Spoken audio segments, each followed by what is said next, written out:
Hello and welcome back to the channel. I'm Dan, and this is Forlorn Hobbies. Hello and welcome back to the channel. Now, today's video is a bit of a last minute kind of inclusion, as I am currently working on a terrain piece that is taking a lot longer than I had anticipated. And there's some highs and lows in that video, which will be coming out at some point in the future. But I thought I would do a brief video showcasing a project that I am particularly happy with, that I completed quite a while ago. And having played a game with them recently, it's kind of rediscovered my love and appreciation for that particular project. And I thought, what better than to just share it with you all. So here is my Beorning army for the Middle-earth strategy battle game.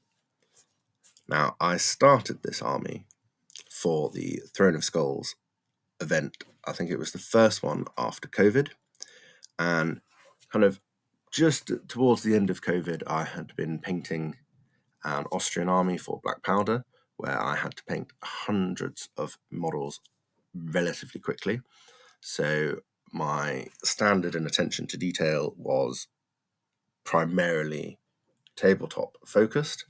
And after doing that project, I wanted to kind of challenge myself to go back to kind of more detailed painting and really kind of find an army that I could do a decent job with. And at that time, the Beornings sculpts were released by Games Workshop. Now, the pack itself is pretty, you could overlook it, but the sculpts are incredible. You get 3 different body poses, maybe 4, and with that, you can make a variety of unique pieces with the weapon options and the archers. It just gives you a lot of fun, just even building the models to represent the poses that you want. There's not a lot of repetition, even though it's a very limited set. And overall, I don't think I really had to do much converting. I think the only thing I really did was shave a couple of hands off of the two-handed axes so that they could be wielding them with one hand, and that was probably the biggest extent of the conversion that I did. The only criticism that I can have of the kit is that it is very fine, especially in the weapons, and they're very delicate. But would I trade that delicateness for the detail? Yes, I would. The bows look incredible, but they are incredibly delicate, so be careful. And as you can see, there have been a few casualties, and unfortunately, they're just not repairable, so I try to take those ones off first if I can. But this is true to many collections over time. You're going to have wear and tear and battle damage from their many outings on the tabletop. Now, the biggest thing about this army is obviously the elephant or bear in the room, as we so say, or 2 of them. Now, I think both bear sculpts are really nice, but you can tell that there has been an evolution in the sculpting process, because the Beorn sculpt is from the Hobbit release back in the 2010s, and even though it's aged well, you can see there is a lot less definition in the fur and more staticness in the pose compared to the character that the newer Grim Beorn sculpt brings. Now, even though the subtlest changes in that, I think they both work really well together and they have their own unique identity. The Grimbeorn model sums up that kind of savage aggression of a bear in its more natural kind of pose, as opposed to the Beorn model, which almost looks like it's kind of catching fish in comparison. Now, when I approached this project, obviously I wanted to pay attention to detail, paint in a more traditional kind of layers, highlights kind of process than the quick and easy contrast method I had done with my Austrians. So obviously I wanted to spend a lot of time. I think probably took me about 2 months to paint this army in preparation for the event, and I was very happy with the overall result. The paint scheme, as the Beornings are woodmen that guard the pass between the Misty Mountains and Mirkwood up in the Carrick, I wanted to keep a very subtle, earthy kind of palette to this project, and it's just about picking the same kind of palette but utilizing it in different ways. So you've got the earthy greens, you've got the browns, the light browns, the tan, that are just kind of mixed up, so that even where there is a very similar pose, you can emphasize that individual aspect to it by just changing that palette around so that it's covering different areas. So, for example, the archers with their bows at rest, there's a dark green t-shirt with tan hose, and then we flip it in the pose next to it with the tan shirt and earthy green trousers, just to give it that unique perspective. Now, I also don't normally like painting eyes, but the sculpts on these models, like even now, I just thinking back to how much I enjoyed this project, but also to how easy the sculpts made painting this army, because it was just the natural raised highlight areas, just was painter's dream, really.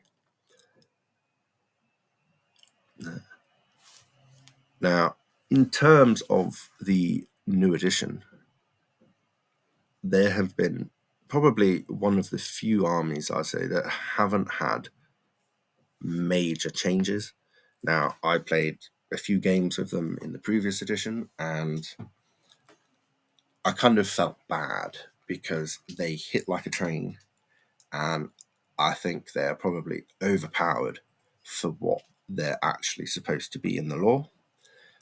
And that hasn't really changed in the new edition. They still have a stat that most heroes would dream of, with their fight 5, 2 attacks, strength 4, burly, 2-handed weapons. So it's always going to be +1 to wound. I don't know a reason why you would not use the 2-handed option, because there is no penalty to it. And it got to the point where Tim would refuse to play them, so they'd been gathering dust. And the look on his face when I turned up to our most recent game of Middle-earth at the club, after dusting them off, he wasn't very happy, and you could almost see the trauma in his eyes as he wanted to test out his new army. And on the tabletop, the stats are pretty much the same. The special rules I don't think have changed much. My wife has conveniently lost all my rule books for Middle-earth, so I cannot look at it in more greater detail than I had initially wanted to. And but they still have that massive punch on the tabletop, and the more aggressive I think that you play with them, the better. The bows, this is probably the only argument that you'll have in the list, is how many bows do you want to include. Now, the great bows are a really good range threat with their strength 4, and they're terrifying to face.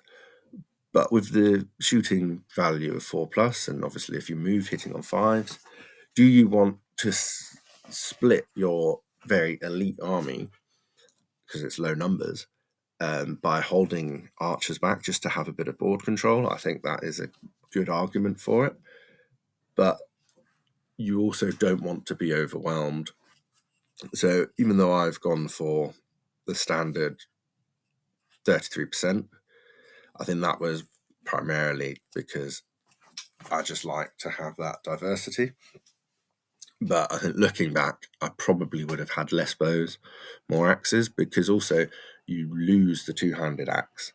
So the archers don't get that +1 to wound potential in combat.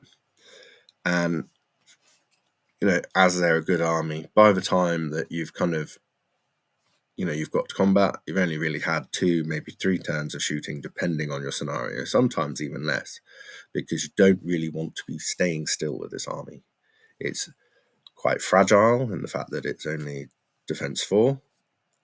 2 wounds helps make it seem, helps it, the longevity of it, and makes it quite durable.